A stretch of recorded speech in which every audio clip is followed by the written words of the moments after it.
Mark எழுதின சுவிசேஷம் 10ஆம் அதிகாரம் 27ஆம் வசனத்தை முழுமையாக வாசியுங்கள்.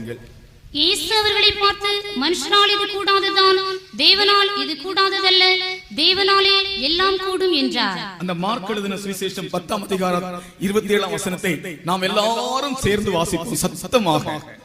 Let us all read Mark the 10th verse 27 all together with a loud voice. எல்லாரும் உங்களுடைய வேத புத்தகத்திலே மார்க் எழுதின சுவிசேஷம் 10ஆம் அதிகாரம் 27ஆம் வசனத்தை திருப்புங்கள். You just turn to your scripture to the Mark the Gospel chapter 10 verse 27. எல்லாரும் சத்தமாக இந்த வசனத்தை வாசிக்க வேண்டும். இப்பொழுது நீங்கள் வாசிக்கிறது மனுஷனுடைய வார்த்தை அல்ல, தேவனுடைய வசனத்தை தான் நாம் வாசிக்க போகிறோம்.